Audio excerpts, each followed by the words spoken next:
Everybody, welcome to Storm Talk. Way Through News meteorologist Brian Good here. Didn't get a chance to do one yesterday. I was running behind, so I apologize. So today is going to be a busy one, and I've got limited time, as I told some of you at the town hall, so I got to get right to it. First off, one system that could produce thunderstorms that may be worth watching, and it's a big maybe, and it's far out. The 26th, 27th. That's a week away from this weekend. So I'll explain why here in just a second. First off, today, though, another beautiful day. Got some cumulus clouds now begin to bubble up. Winds not too bad locally, but they are strong to the north and east, and humidity values are lower there as well. That's why there's a red flag alert for Ripley County, Switzerland, all the way through the Cincinnati area and much of Ohio. Under the red flag alert, this means the fire danger is elevated.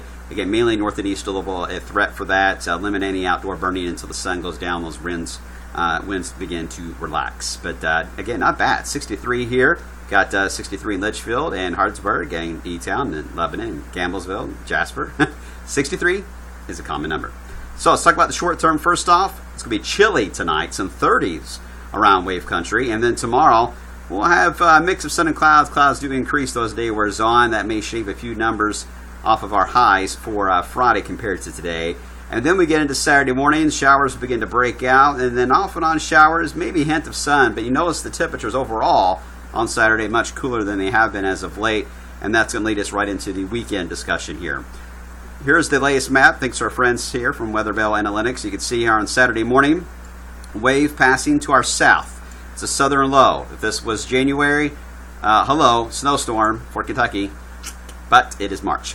So it is going to be light rain and showery, it looks like, as that low scoots on by to the south. Higher chance probably in the morning hours on Saturday, then easing as the low moves off to the east in the afternoon. Now, it is going to deepen as it goes up the east coast, and likely get some cold air to produce some accumulating snow for portions of the mid-Atlantic and the Appalachians. For us, we'll be on the drizzle side of that system. But then we got the upper low that's going to dive in. And this is where the models do have slight differences here. Canadian and the Euro want to take that upper low and kind of dive it more into Tennessee, with a chance of precipitation on Sunday. The GFS continues to move it right over Kentucky, and you'll see that here in just a second. Temperatures on Saturday, again, cooler, 40s, low 50s, pretty much the rule, the way things are looking out on Saturday.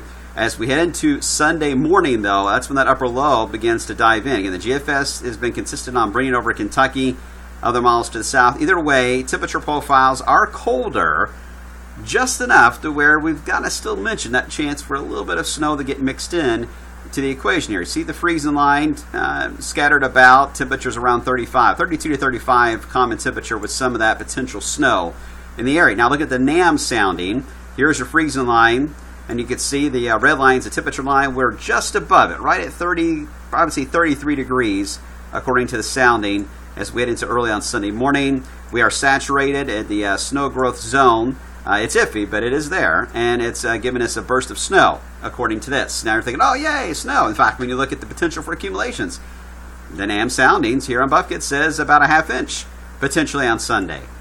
But, got to keep in mind, model data will show you these scenarios, but you've got to look deeper than that, and that's what I mean by diving into the data a little more, and we're literally going to go deeper, in fact, below ground. This is a look at the road sensor in Shelby County. Current temperature is 61. Well, this yellow tells us a lot of sun hitting the sensor. That's to be expected. It'll also affect the pavement. That's why it's in the 60s as well. But look at the subsurface temperature, which is below ground, into the dirt. It's 60 degrees. So even if we were to get that air temperature and perhaps the pavement temperature down into the lower 30s, the subsurface is warm enough that that will still cause anything that is a snowflake to fall to melt. The only way you can overcome that is an intense, heavy snow event that can be overcame in that kind of setup. At this point, I don't see any sign of that, so we're talking about a few snowflakes mixed with rain, any snowflakes melting on contact, no icy patches. In other words, not a big deal. Of course, we'll watch it, but nothing to get excited about. So I know that for snow lovers, it's kind of exciting, I guess. But for me, this is kind of a waste. All right, temperature-wise, as we head into Sunday, first day of spring, mind you, temperature struggling to the 40s in wave country. Hello, spring. Makes sense to me. All right, now, then we into Monday. It's going to be chilly. Now, Tuesday, you look at the isobars here. Look how tight they are. Very tight gradient, especially in the upper Ohio Valley.